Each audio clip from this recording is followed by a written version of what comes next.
Hello and welcome to episode 37 of the Ski Instructor Podcast. My name's Dave Burrows and I'm the director owner of SnowPro Ski School based here in the Port de Soleil in Switzerland. Hope you're all well, and for this episode 37, I bring you part 2 of the interview with Peter Kuwall.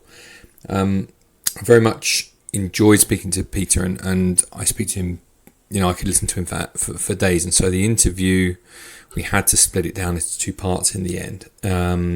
And in this particular interview, you'll hear the remaining topics that we didn't get a chance to get in part 1.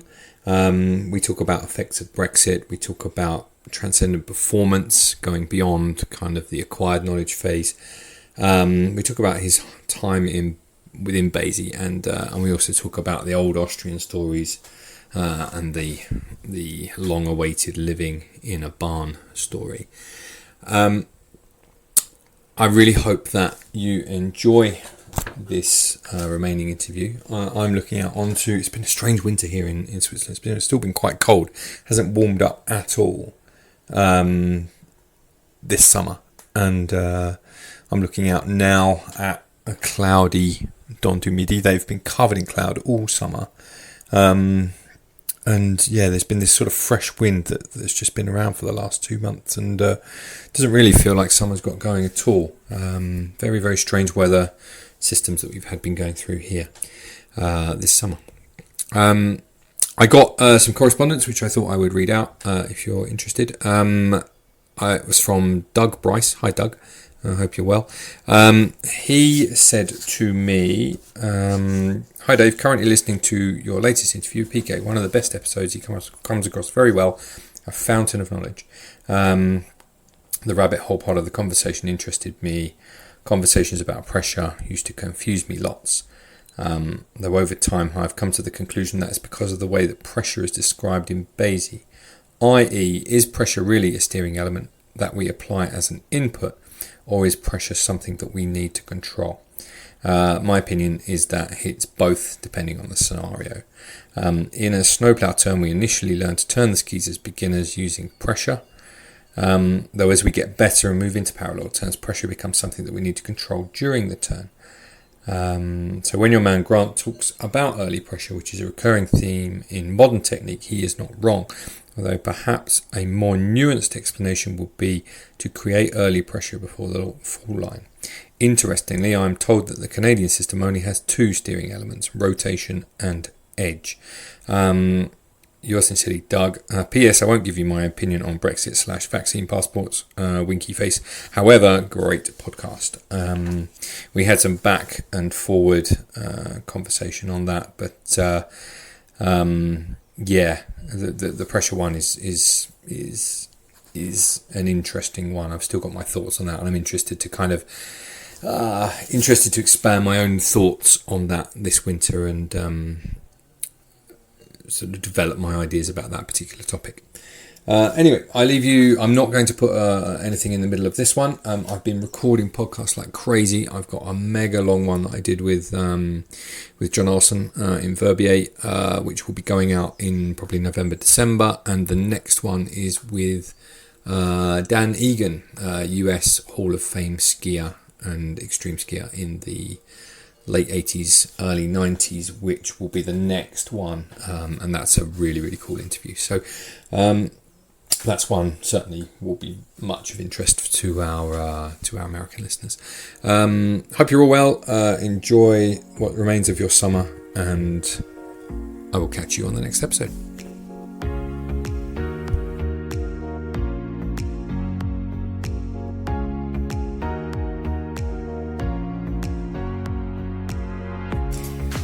Welcome for part 2 of this interview, Peter Kuwall. How are you?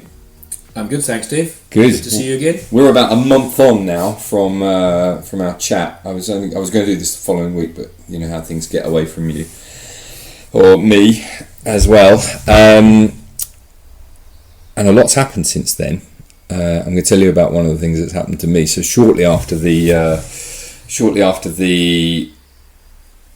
interview we had last time, I got a more. I'd sort of heard rumours of it, but I got a more official thing from the Swiss government, and the Swiss government have basically said due to Brexit, you guys being Brits, you guys are now considered a third tier nation, same as South Africans, Kiwis, Americans, whatever, and you've got to find a really, really, really good reason to employ Brits in Switzerland as ski instructors.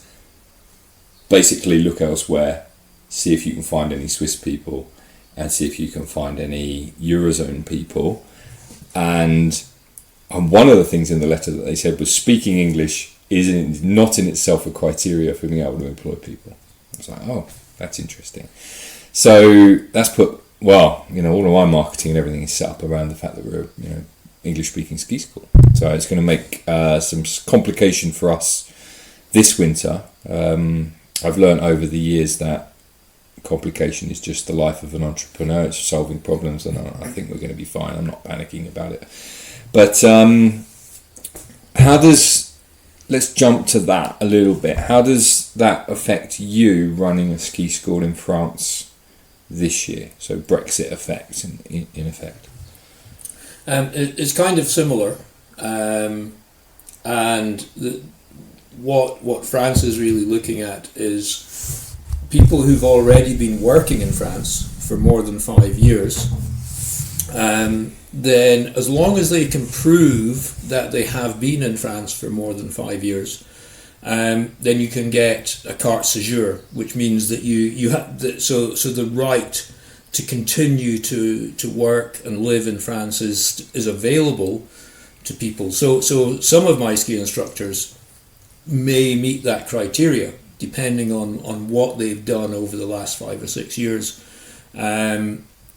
To establish that they exist. So if they've been paying rent and they can prove that, and if they've paid taxes in France, then again that proves that they've been here. Then they can continue to work. Is that? Let's really drill down on that, just because I know that's affecting a lot of people. But if you're someone who just comes and goes, you arrive in December, you work the season, you disappear, you're British or whatever, like.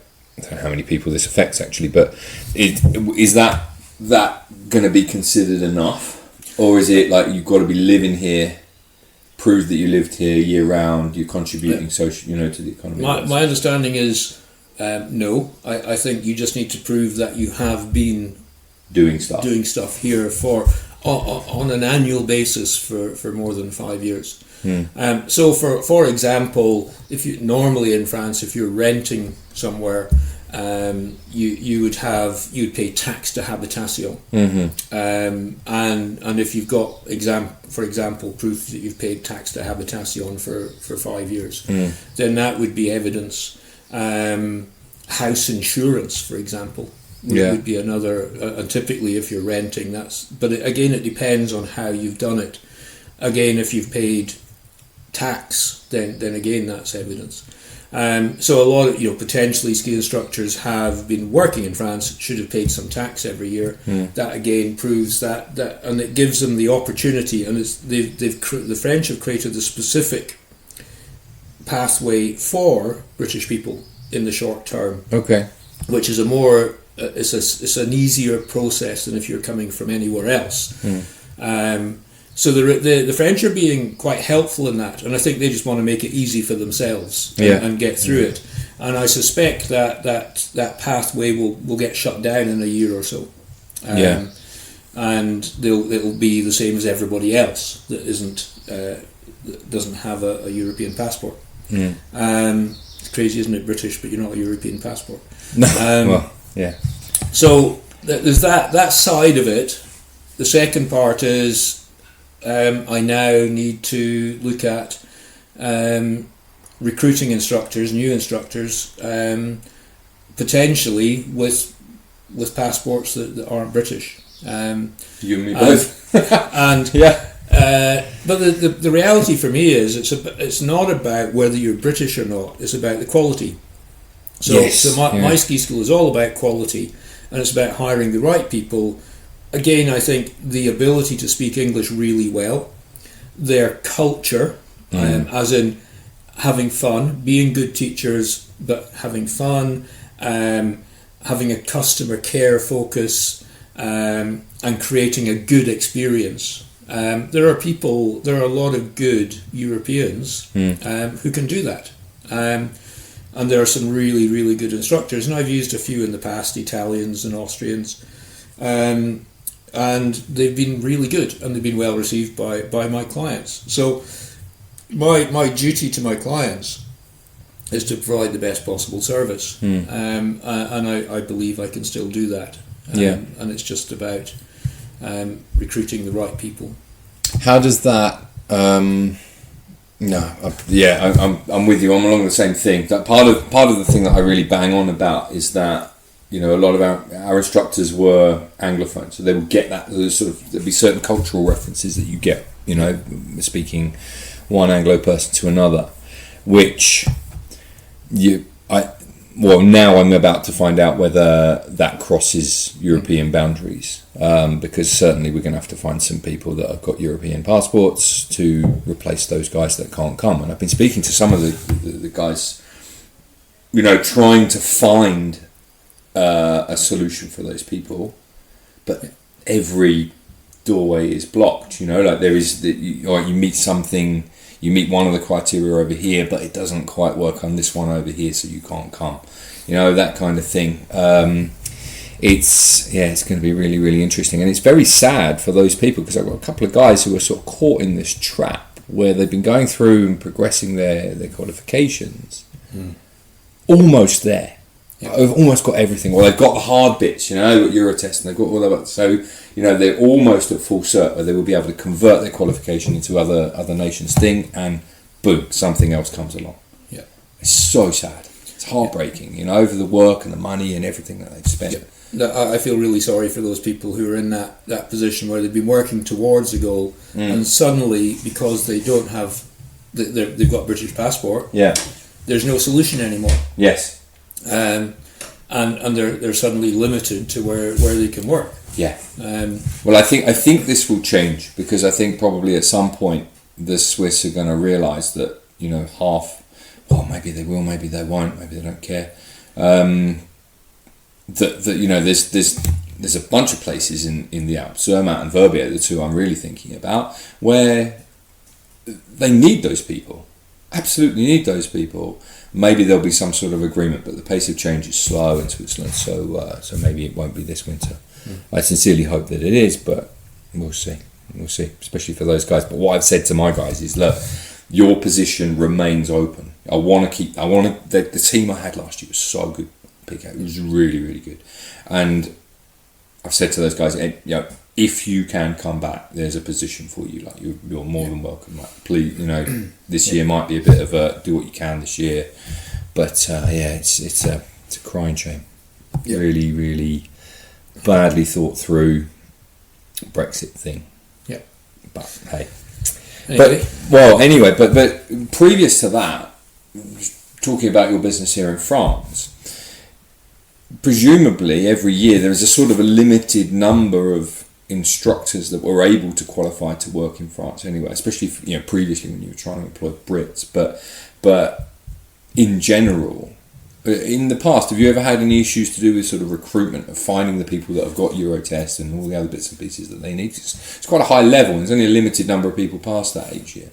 Yeah, I think again for my ski school, the limitations in my business are the number of instructors I can employ. It's not clients. We have a huge number of very loyal clients, and most winters I end up turning away 80% of my inquiries because I don't have enough instructors. Oh my god, that made me cry. I can't bear saying no. I hate it. Hate it. And you know, and again, this is when it's partly because we have wanted to employ British stroke instructors who, as you say, are Anglophone, who understand the culture, understand the people, have the right culture, have the right attitude. But I haven't stuck to British. As I said, I've had Italians and Austrians working for me, and that's gone really well and worked really well. But I'm not just going to employ anybody who is available, because it's quality. We charge more than other ski schools. and we commit to a quality product, and that's the reality with a quality product. Is it's that high quality isn't available all over the place. So therefore I'm limited by my product rather than by or the availability of my product rather than by the number of clients. And I suspect this winter is going, after all the lockdowns with COVID and everybody's desperate to go on holiday. That's for sure. I suspect this winter is going to be crazy, and I'm going to be challenged with providing enough of that product. But I've already got a few people set up, so I think I'll be able to operate at the usual numbers. That's my expectation for this winter, and I'm still trying to figure out whether some of the guys who have British passports will be able to continue, but they need to get their carte séjour to do that, and they're going through that process. Okay, because that always struck me as your issue was that there's this sort of funnel of with Eurotest at the top of many pyramids, be it Italians or whoever. That the supply is limited across the Alps, and it's not just you here in Chatel. There's other ski schools all over the Alps, and these people are in high demand. And I mean, there are plenty of people with the qualification who are Italians and French and Austrians, and that's because they've grown up in the Alps and they started as kids. So there's thousands of these really good skiers who are available. However, a lot of those people don't necessarily speak English well enough. Secondly, don't necessarily have the culture, attitude that we need for our clients.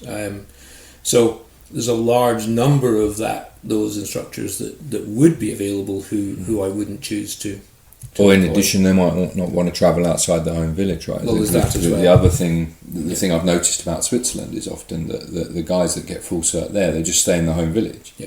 And they teach at their local mountain when they've always grown up, and it's just how they are. It's a real localism kind of thing. Okay. We're going to come back to BASI in a minute, because I really want to ask you about the time when you were chief executive. But before that, I just want to quickly, I was listening to part one in the car earlier. We're talking about that concept of going beyond just kind of what you know. So you have all the movements, but then at some point you're kind of so autonomous that you're just automatically doing the right thing according to what you need to do.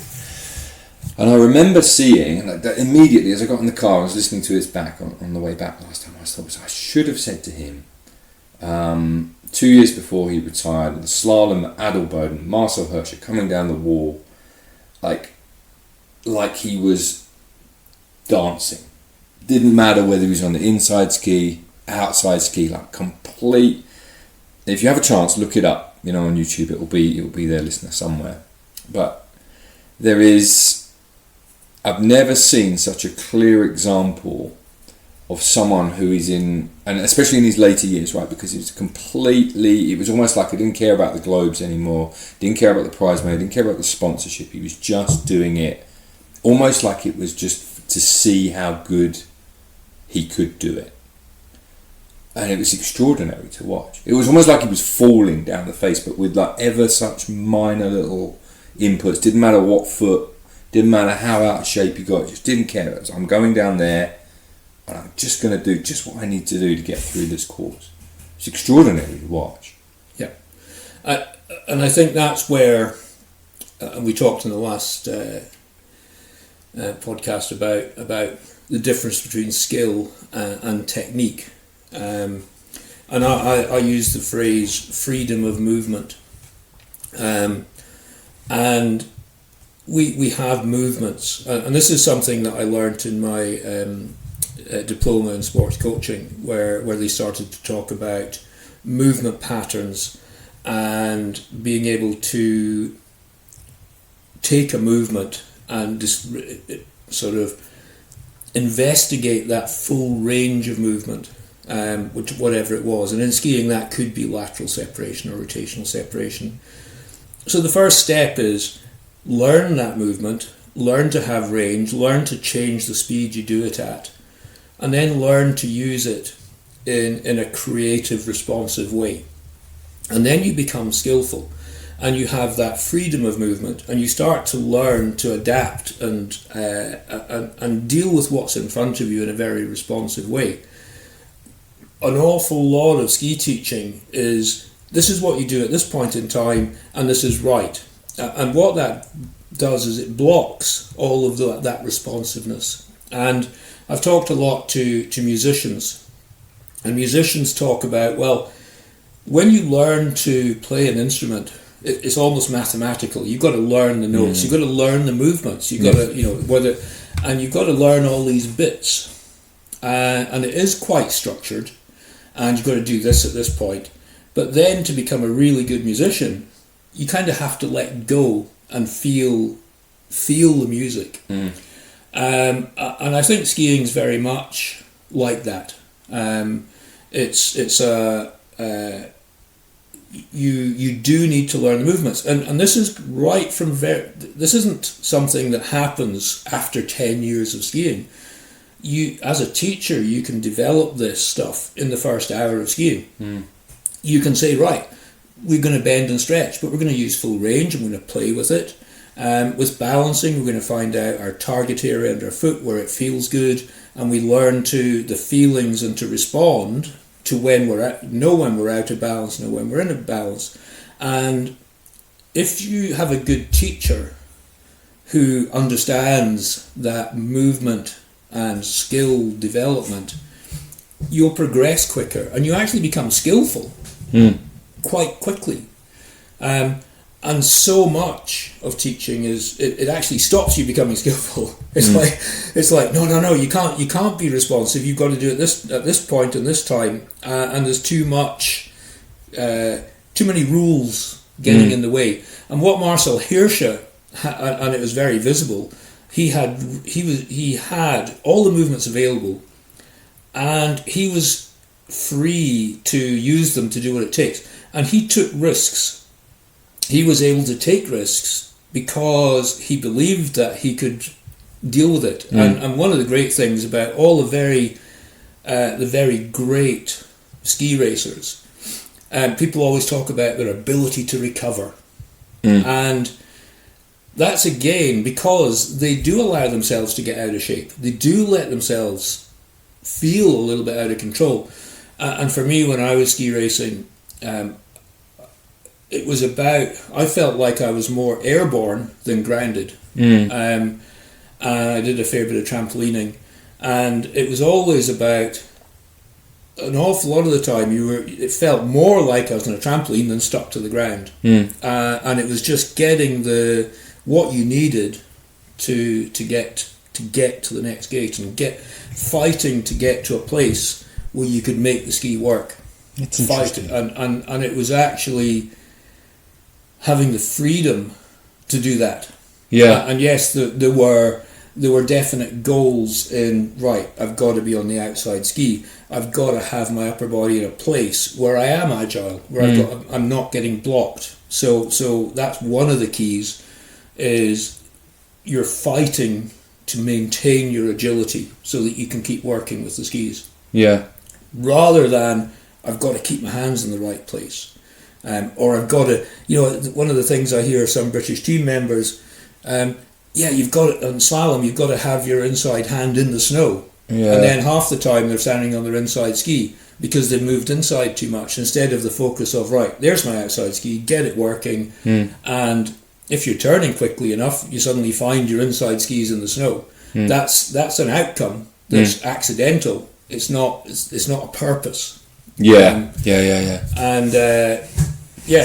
I think for me that's what real skiing is. And Marcel Hirscher was one of the greats.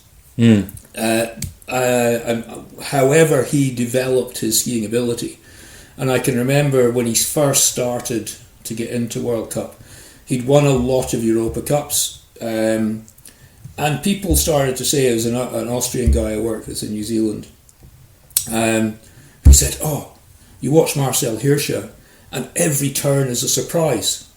It's like, how did he do that? And it's because he broke the rules. And at that time, he was very lateral, and he survived. He was very much a survivor in the gates, and he was on his limits all the time and took risks. As he progressed through his career, he became more organised in his movements, and he became more accurate. But again, that wasn't so much being technique focused, but just learning to be more accurate. Yeah, they're doing that a little bit at the moment, aren't they, with Manny Fella? Because he was a bit, I'd say similar. He started his career, he's a bit of a wild man, you know, like quite unconventional. Just seems to be interested in going as fast as possible. Yeah. But they've really tidied him up last season. You know, it's not as crazy looking as it was before, and he managed to get a couple of results out of it. And another example of that is Henrik Kristoffersson. Yeah. Another one who was out of the mould. Yes. And what he had was skill. Yeah. And they've tidied it up a little bit. And the tidying up isn't about, right, got to do this. It's just going, right, be more accurate with what you're doing with the skis. Build the pressure here. And then what you start to find is, as they get more focused on that outcome, you start to see some commonalities. But underneath it all is all of that the differences they've done, the different movements, the ability to get out of control and get back into control, is learning to become skillful, and not being consistently right all the time. I think one of the beautiful things about skiing is that you can have, you know, the World Cup, ski racing for short. You can have guys that are so sort of fundamentally built differently. Yeah. You take who's the tiny guy? It's Popov, isn't it? The Bulgarian guy, and Kristoffersson, like completely different body shapes, completely different height, can end within point. You know, something of each other. It's just amazing. There's this crazy tall guy in Salem at the moment. Zenhausen. Yeah. Again, he can't ski the same way. No. He's got to have a different. His movements are going to be different. Yeah, you can see it. It's unfortunate for him because he's an extraordinary skier, but he just aesthetically looks horrific because he's 6'7", right? Yeah. And there's, you know, I remember someone saying to me once that Hirscher was indeed the ideal height, size, build, shoe size. You know, everything was the right proportion to make what you want a skier to be in tech, certainly, not in speed. Yeah. There is apparently there is a certain, I don't know where I heard this, but there's a certain boot length where the boot just works perfectly for that kind of thing. I'm not sure about that, but Andrew Freshwater said to me that when he was in World Cup, and he was downhill mostly, he said that just about everybody in the men's World Cup had size 8. Oh yeah, feet. Maybe it was him. 27.5. Yeah. And he said there were very few people outside of that size. It was sort of 27.5 was the number. Was the number. Well, that explains a lot. I don't know how true that is, but you know, Andy said that at that time he remembered vividly everybody could swap their skis because they were on the same boots, same boot size. And I don't know if there's ever been any proper research on that, but that was just a comment from Andrew because that's the size my feet are, and he says, "Oh, you've got the right size feet," and he's got the right size feet to ski. We're quite different shapes. Yeah, we've got the right feet. I'm in a 28, so that explains everything. Oh God, just a half size out. Could have been so good. It's funny you were saying about the feeling of flying. I've always, whenever anyone's asked me, a non-skier has asked me what it feels like to ski, I've always said that it feels sort of like a combination of doing a run of short turns down a reasonably steep pitch, and you get it right, and you get the flow right. It's always felt to me, one, it feels a little bit like a combination of like dancing and flying. And the other one will be that feeling of going, I don't know if they still exist, it's like going down a helter-skelter, you know, those things where you sort of go round and round on the outside. There's always the two sensations that I always associate with doing short turns down a steep pitch. you get it right, and you sort of feel like you're dropping off of that old outside ski, or old, onto the new one, and you fall through that hole, I call it, where your sort of centre of mass goes over the ski. I imagine that there's a sort of, I don't know, like a yoga ball or something, a hole, and my mass falls through that hole, and it's such a nice feeling when you get it right. I think you're absolutely right, and I feel that once you get to become a reasonably competent skier, it is like being on a roller coaster, but you're in control of the roller coaster. Yeah. And so you can play with those sensations that you experience in things like roller coasters, but be in control of them. And that's one of the things about roller coasters. You're not in control of them. It's what makes it so scary. Yeah. Same as flying in an aeroplane for me. Yeah. Okay. Yeah. But yeah, I know you rack up the miles, don't you? So you become comfortable with it eventually. But that's another season gone by. You're not in New Zealand this year. Yes, I know. It's and I'm missing out on the fishing. Mate. I know the fishing. We talked about. Is that 2 years now? 2 years. This will be 2 summers without New Zealand.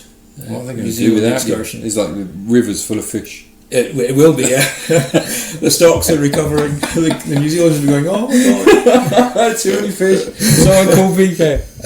Oh my god. So my little indulgence about Marcel Hirscher aside, let me take you back to the time when you were chief executive of BASI. We talked about the Eurotest being presented to you as essentially a done deal. It's like, if you want your guys to eat at the highest table, ski in these nations, this is what you have to do, and you did as best you could to change it so it was fair. Is that it was essentially presented to you like that? Because sometimes you get a bad rap because you're the signatory on the agreement, right? But if it's presented like that and you're in charge at the time, there's nothing you can do. Yeah, I wasn't the signatory because it was actually Dave Renouf was the chairman and Bob Kinnaird was the chief exec when that agreement was put in place. Okay. But I was involved in the negotiations because I was the technical expert for BASI. I was their training manager at the time. I can't remember what the title was. But what was made very clear by the European Commission, not by the Austrians or the French, by the European Commission, their experts, that because BASI spent a lot of members' money trying to get the rights for our members, and we had legal advice, and we had the British government helping us, and we had this guy from the European Commission who said, listen, this is reality. The free movement of labour laws say that every country, whether it's Britain, whether it's France, whether it's Austria, and whether it's Portugal, they have a right to demand that you meet the same standards that they have in their own country for their own people. So an example of that is United Kingdom. If you were from Italy and you wanted to be a doctor working in Britain, then you had to be assessed as competent, as being able to do the job at the same standards that British doctors are expected to meet. So it was made very clear that BASI didn't have a right to say, well, we've got ski instructor qualification, you have to accept it. Each country had a right to say, well, hang on a minute, we want to make sure that you do the same as what our people do. So if you're in France and you're French, this is what you have to do to become a ski instructor. And France has the right to say, you have to do the same. And normally you have 2 pathways for that. One is to do a test. The other is a period of adaptation. The France, Italy and Austria made it clear to the European Commission, and the European Commission supported this, whether it was right or wrong, that a period of adaptation wouldn't work. So a BASI level 1 coming in Yeah. and spending 6 weeks with a ski school wasn't going to fix the problem with the difference in abilities, in standards and things like that. And it was partly based on safety, but partly based on, listen, this isn't something that will work very well. And it'll be very difficult to... And one of the big things was, and this again came from the European Commission, what you guys want to do is build respect and trust with these other nations, so that they accept your instructors as equals. Therefore, the shortcut to this was to do 2 tests. One was the Euro test, and the other was the European Mountain Safety. And that, over the years, has built trust. And an awful lot of people think that BASI was sold out.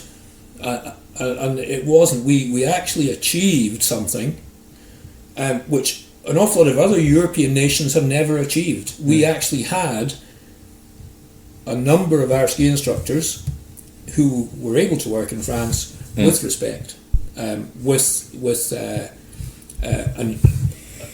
the French people saying, yeah, these guys are competent, they're equal to us, they're good, we like them, they meet our standards. And I think the expectation that, and there is the philosophy of, well, you don't need to be a great ski racer to be a good ski teacher. Unfortunately, that is the culture in these Alpine nations. And whether we agree with that or not, we don't have a right to say, you have to change what you do in your country because we disagree with you. Yeah. It'll be a bit like everybody in Britain being told by the French, you have to change your practices in hospitals because France thinks this. And Britain could say, well, no, we're really happy with it. We're not going to lower our standards because it's lower in France. But and that's obviously not a real example, but it's an example of how the whole concept of free movement of labour and the rules and regulations around it worked, and why BASI really didn't have an option to have BASI level 1s and 2s working. And we did manage to get level 3s to become automatic stagiaires. Yes, I heard of that. But for about 3 or 4 years. And in the end, that got taken away. Partly because the French instructors thought it was unfair. Oh, right, okay. Because they didn't have to do the test technique. Yeah. And so that was an issue. You could see it from the French point of view, couldn't you? And you could say to, the entry into the French system, if you're a French guy going, you want to work with the SF or whatever, the entry into the French system is to pass the test technique. Yeah. There isn't very many BASI level 1s and 2s who could do that. No. It's a hard test. Yeah. I only know one person who's managed to do that. And then, then and only then do you start your training. Yeah. It's not the same. No, it's not the same. And I think that's that, and it's a real issue. And I think what we did achieve, and what Dave Vernoof and Bob and there were other people involved. I can remember Mark Jones coming in and helping with some of the translation. And he can vouch for me how aggressive I was towards the French about accepting our because my position initially was you don't need to be a great ski racer to be a good teacher, and to a certain extent that still is the case. I think you do gain some experiences and knowledge and understanding of how to develop performance from doing some ski racing, and your skiing improves from doing that. Yeah. But at the time, I was very aggressive towards the French attitudes. And I can remember Mark translating and saying, "Pete, you're being too hard here." and you keep saying the same thing, and you need to fight, you need to negotiate. And I'm going, no, they don't want to negotiate, so I'm not negotiating. And it was a real sort of standoff. And in over a 2-year period, again from the European Commission, I understood, well, there isn't a solution here where we're going to get BASI level 1s and 2s able to work freely without meeting the standards that the French have, or the Austrians have, or the Italians have. So we came to this agreement that worked, and it was the best. And for me, I think it was a good agreement. Yeah. And Bob Kinnaird was very involved in that. Dave Renouf was very involved in that. And we came out of it with, in my view, as good a solution as we could get. And of course now we've lost that because of the Brexit thing. Yeah, well, yeah. Yes. But anyway, so that's how I see it. And one of the great things about that agreement was, after the agreement, we were part of the team. We were part of the team. We were part of that Austrian, Italian, French team. And we were able to continue to influence. And we continued to change the way the Eurotest worked. We insisted that the openers had to run at the start and the end. And before that, the French didn't think they would make any difference. And when we finally convinced them to do it, the openers, when they went down at the end of the run, were 2 to 3 seconds slower. And I went, oh my God, what a difference. And the French hadn't got their heads around that. So that actually made it fairer, because then somebody who got number 40 had better chance of passing and got fairer. So we made the Eurotest fairer, and we introduced the idea that openers from any country had a right to go and be an opener. So if the French are running a Eurotest, BASI introduced the idea that Germany had a right to send an opener to the French test and be part of the opener team. And again, it made it fairer. It made it less able to be manipulated by the locals. So by being in that team, again, we continued to improve the process, and it built trust, and it built respect. And BASI, the British ski instructors still have a huge amount of respect in France. And at lower levels, certainly amongst the ski instructor organisations, they don't have any resistance to British instructors level 4s continuing to work in France. When you move higher up, it's the higher up in the government, they go, hang on a minute, no, Britain won't let our fishermen do this, and they go, no, we're not going to let British people come into and work. So that's the politics. I suppose they're looking at it at a more, a sort of bigger overview, aren't they? Yeah. Rather than the local level. When you finished. When did you quit or leave as chief executive of BASI? When was that? Was it 2009, 2008, 2009? Okay. Because everyone knows by now that BASI's had its issues and is currently being, I wouldn't say reformed, but certainly what's the word I'm looking for?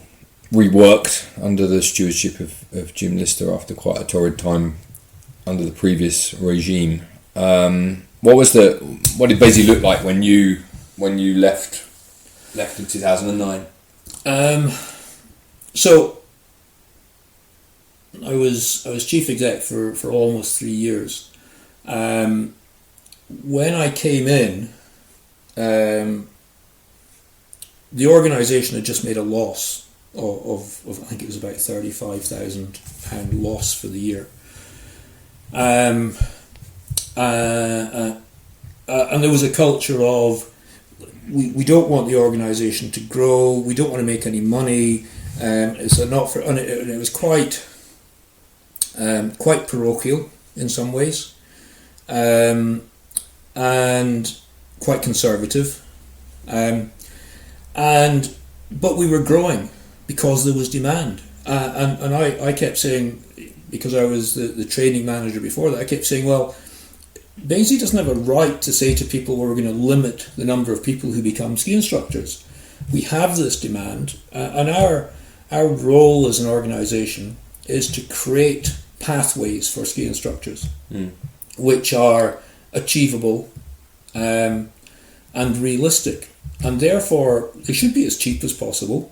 And we need to provide a pathway where we have a good education system, which means people are successful. We're not trying to stop people becoming ski instructors. We are trying to produce a product, and our product is our ski instructors. And we want our product to be something that people want to buy. So if you're a ski school director in Chile or Argentina or Switzerland or Japan, they go, BASI instructor, that's a product that we'd like to buy. So we need to export it. Yeah. And we need to provide pathways. And at the same time, we were growing whether we liked it or not. Our office, we were doing crazy things like hiring porta cabins because we'd run out of space in the office at Glenmore Lodge.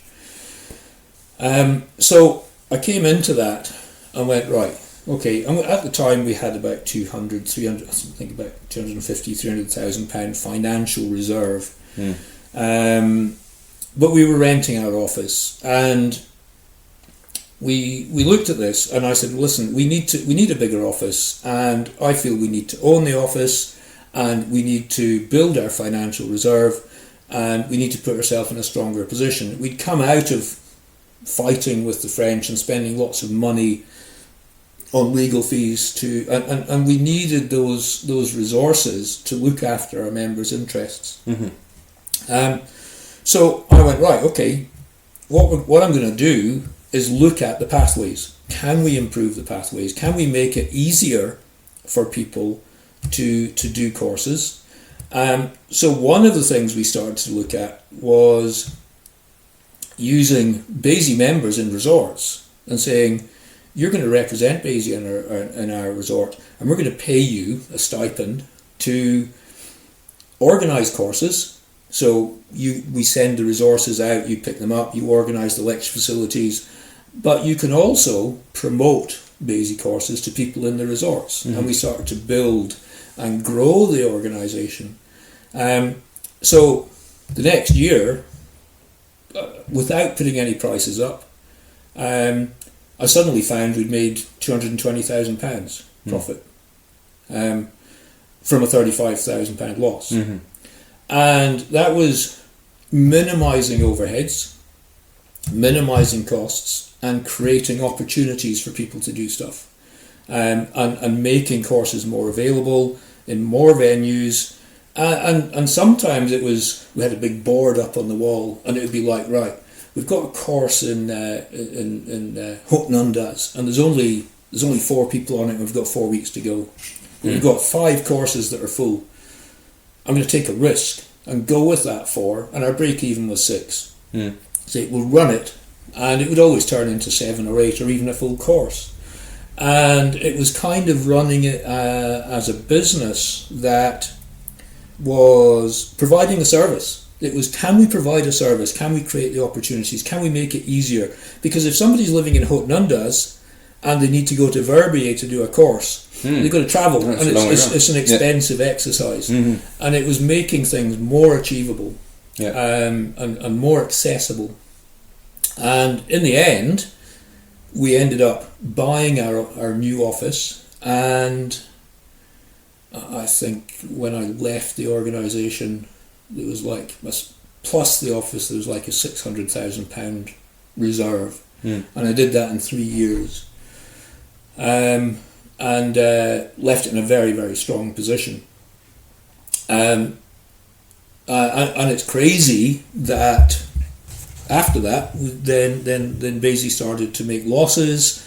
There were crazy expense accounts going on in the organisation, and I don't know how they managed to spend all the money, but they did. Well, that office now has had to be sold as well, hasn't it? Well, they're trying to sell it, but again, that's there's no excuse for that. To put it into that financial position, because it's a successful business. Yeah, there are plenty of people wanting to do courses, and it's just about managing the overheads, managing the costs, and there's no and BASI, and people talk about not-for-profit organisations. And BASI is not-for-profit, and I never, I didn't look at BASI as right. We need to make a profit, and the key thing about it is we need a financial reserve to protect our members' interests. And after that third year that I was in office, I started to talk about, well, let's reduce the course fees, and the board didn't like that, because, well, anyway. So I was talking about reducing the course fees again, making thinking about members' pathways, making it easier to achieve things.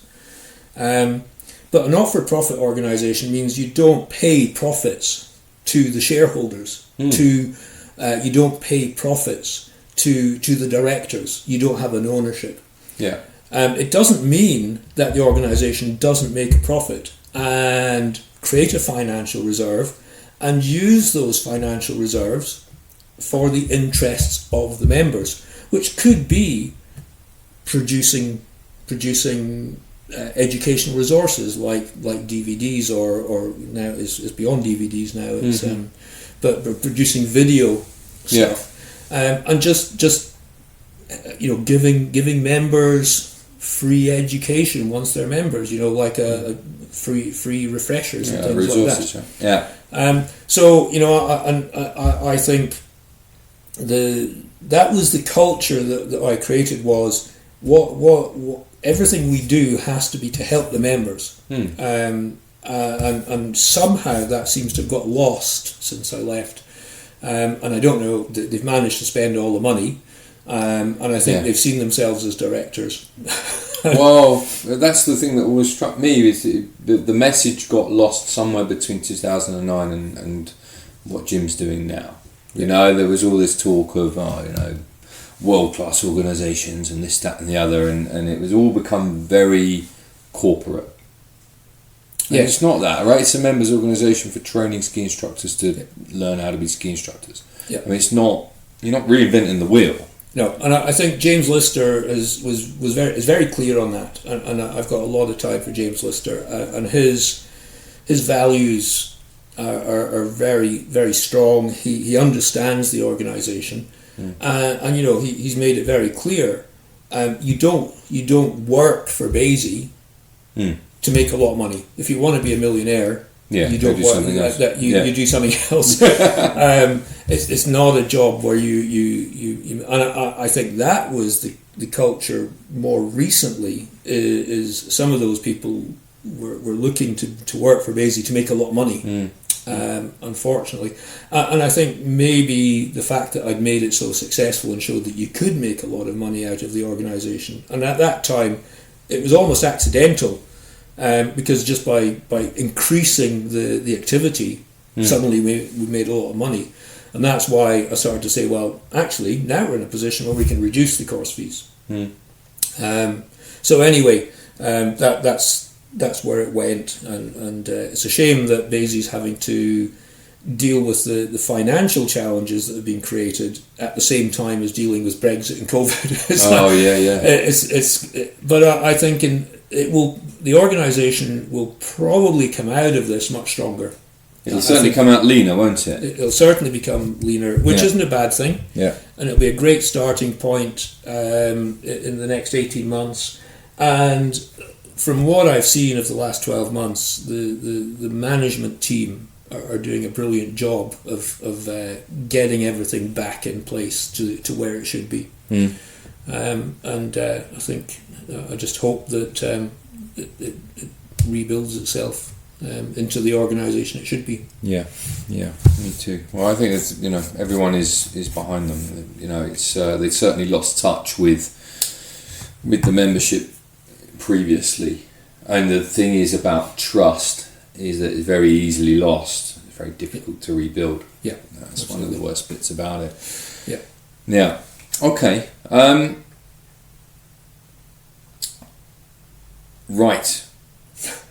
You know what I'm going to ask you. Tell me.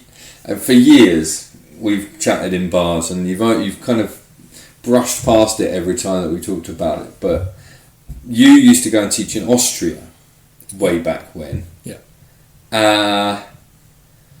When was that, and how did you end up living in a barn?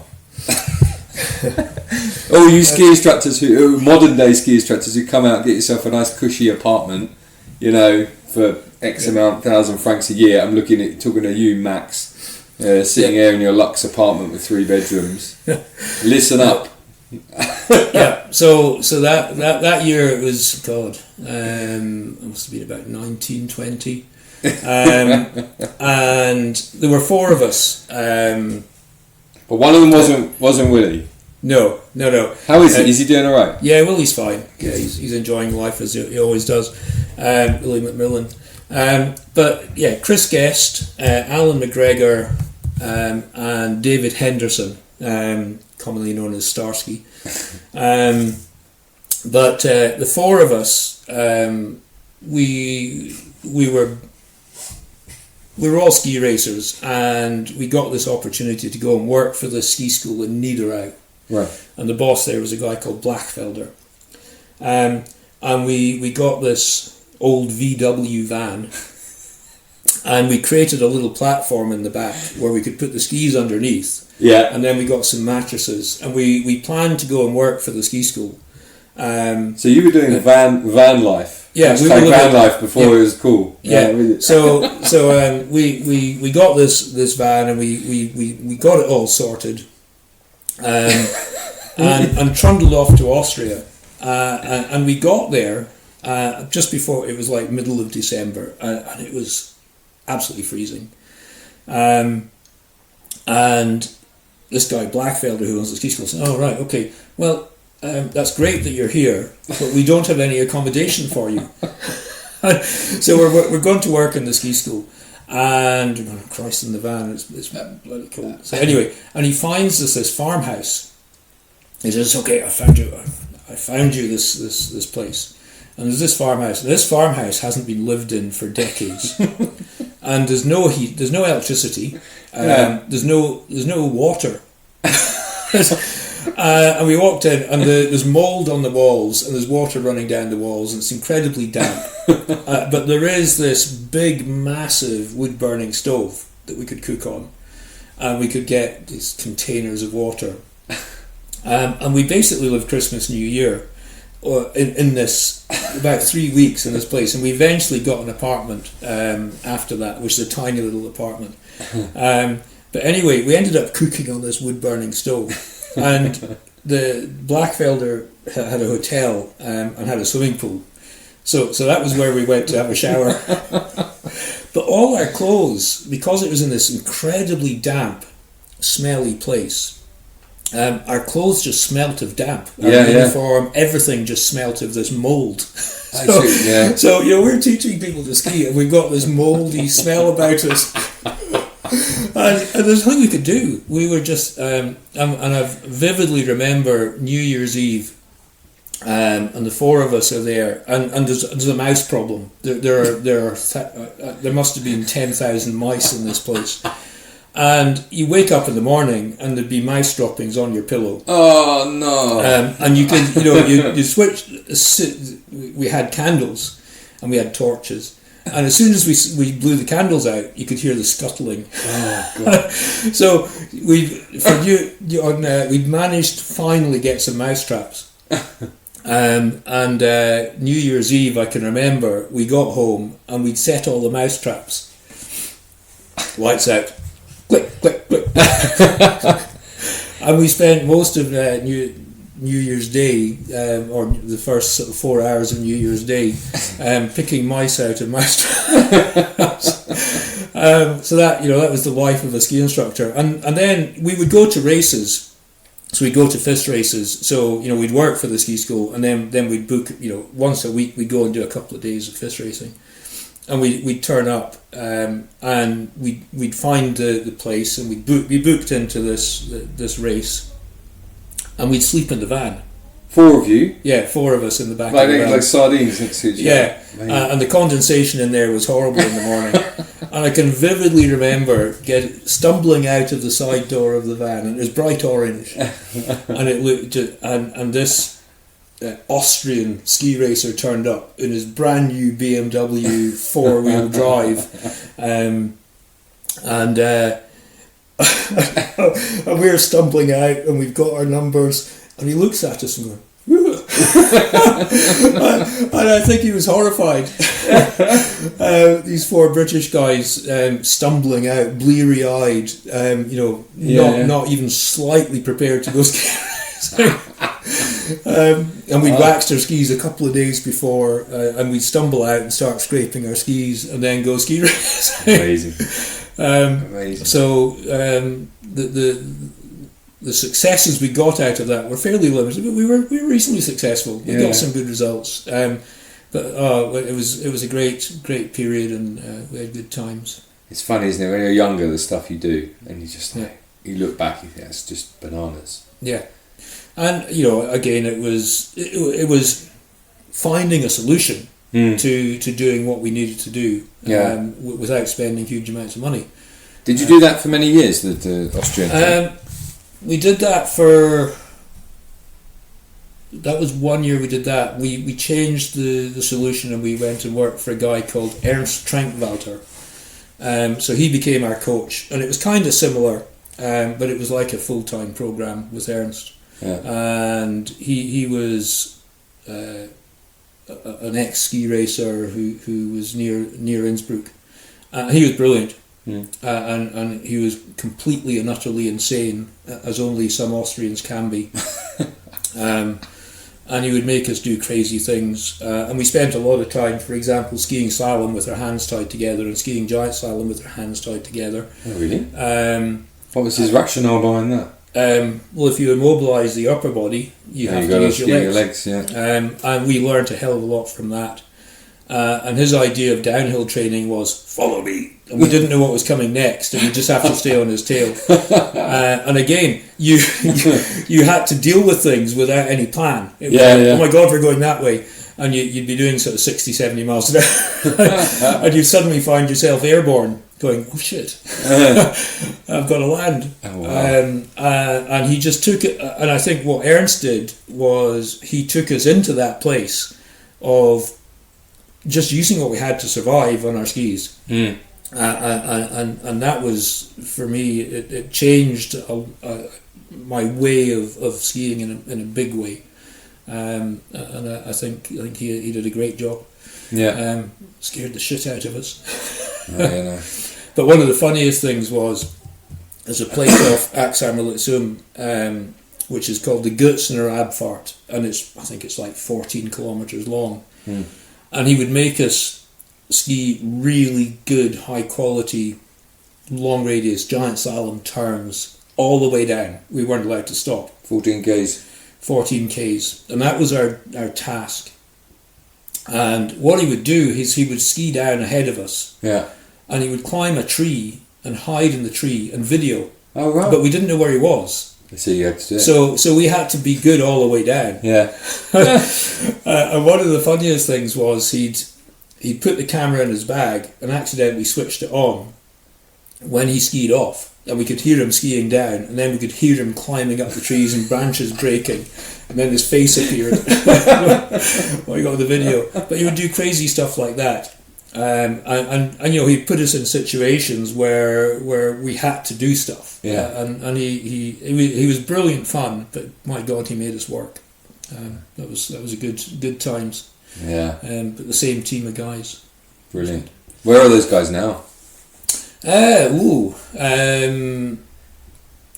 of them are still in Edinburgh. So Alan McGregor and David Henderson. I've actually lost touch with them, which is crazy. Maybe this will prompt them to get back in touch and find it. I think I'll need to actually. I've lost touch. Unfortunately, the other guy, Chris, that season of the Living with the Mice, unfortunately he died of a brain hemorrhage during that winter. That was a very difficult period. Because I was sharing a room with him at the time. Oh, that's awful. That was very sad. And Chris was a great guy. He was a good friend. He must have been pretty young though. You were pretty young then. Yeah, he must have been 18, 19. About 18, yeah. It's not the first time I've heard of that. It does happen. It does young happen. People. And it happens, and it was very difficult. It was actually on the hill. We were doing a training. It was a downhill training day. It was training runs, and he collapsed at the start.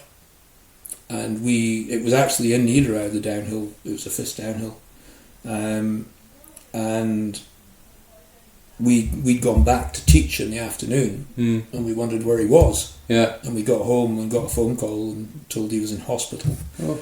And he basically died. So it was a big shock. Anyway, that's a shame. We'll move on from that. Yeah, that's a shame. Tell me about this. Well, your thoughts on this coming winter. Permits Brexit, we've already sort of talked about. I suppose the biggest questions are, one, are people going to be able to travel? Are we going to see a repeat of this winter where, COVID is used as an excuse for people not to travel anymore, or not allowed to be travelled by governments? If not, what do you think demand's going to look like this winter? Are you seeing anything that says that? We've certainly taken a few bookings of people that are a bit more proactive than everybody else. Yep. But there's been an awful lot of waiting and seeing, as there was last winter. But what's your thought on what this winter's going to look like? Well, at this point, our bookings are up. We are compared to this time 2 years ago, 3 years ago. Our inquiries and bookings have actually increased. Right. And I think that's because an awful lot of people have missed out on their skiing holiday. Yeah.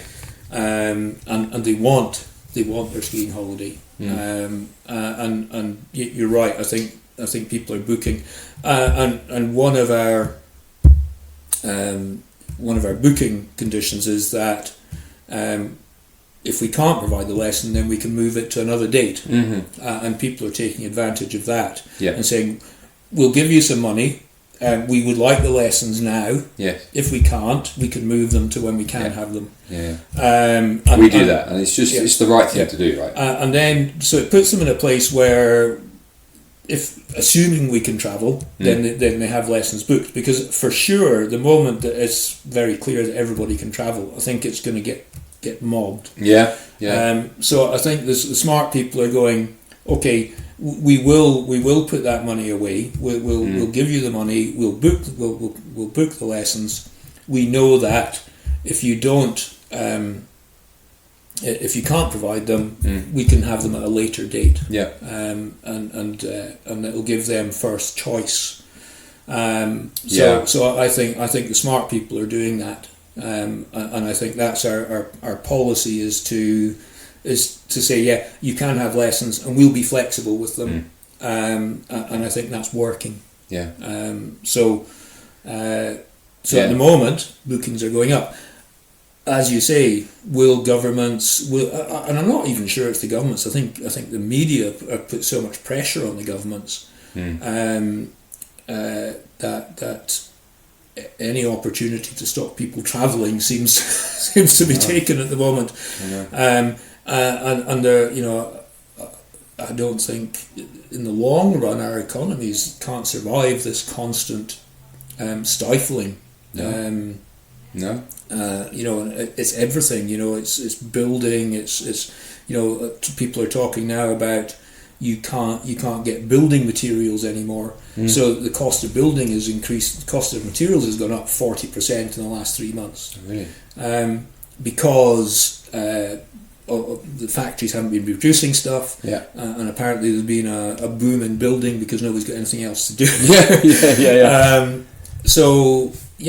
I think the whole situation is crazy, and somehow we've got to get some common sense. And whilst I understand, the virus is there and people have died, there comes a point where we need to get our vaccines and get away from this fear of people have become terrified of other people. That's weird, isn't it? It's a horrible feeling, that. And we need to move away from that and become human again. Yes. And we have got the vaccines, and it's get your vaccine. Let's move on. Yeah. Let's become human again. It seems to be the problem with the UK, isn't it? That they're still not letting people out to travel, even though they've been vaccinated, and those people must be feeling a little bit sold out. You say, well, I've done what you've asked me to do. Why can't I go and do what I want to do now? Why can't I take this mask off? Why can't I go on holiday? Yeah. Because I've done everything you asked. Look, it's only so long that. Well, I think we've seen it over the last 18 months. Is there's almost a rebellion to it, particularly amongst the younger people. It's like we want to live our lives, and I feel so sorry for young people with their education, with their work opportunities. People in their sort of 15 to 25-year-olds, are particularly British people with Brexit.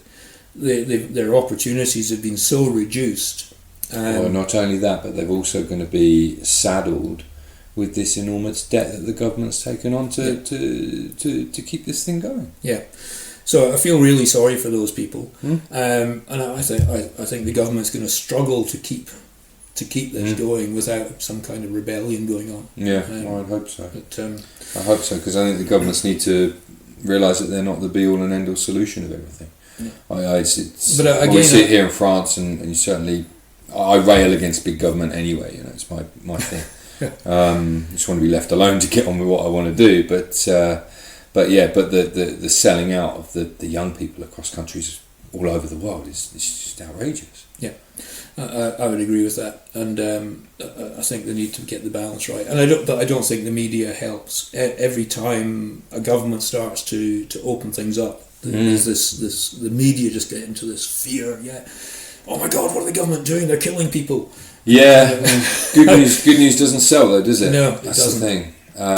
And you think that they would be a little bit more compliant, given that the vast majority of advertising on any form of media now comes from the government spend. Yeah. Because the government is pushing their message, and the majority of it goes through the newspapers and the advertising through television and stuff. It's a very strange times we're living in right now. Okay. So, aside from COVID, aside from Brexits and permits and not finding any staff, you're all set for the winter. Yes. Well, I don't think they'll be assuming we're not limited with travel. Yeah. And the lifts are open. I think we'll be very busy. Well, you'll be up there doing your usual millions of hours and in all weathers. Yes, absolutely. You're the one that whenever I ring you up, you're always on a lift. Even if it's raining. Yeah, absolutely. There's no such thing as bad weather. Yeah, just non-Scottish people. Yeah, there's only bad clothing and bad attitude. Yeah, all right. Good. Okay, so give yourself a plug again, because we did it on the first one, but do it in case anyone wants to contact you to ski in Chatel this winter. Where can people find you if they need you? Yeah, the website is BritishSkiSchool.com/Chatel, and we have an email address which is chatel@BritishSkiSchool.com. Okay, perfect. All right, well, thank you very much again for your time. I'm glad we got to finish this off, because there's so much amazing stuff out of this and so much brilliant content that everyone should hear and know. So thank you, and I'll see you on the hill. Yep. Well, hopefully on the French side this winter, yes, as opposed absolutely. to the Swiss side. Yep, get out and have some fun. Exactly. Thanks, man. Cool.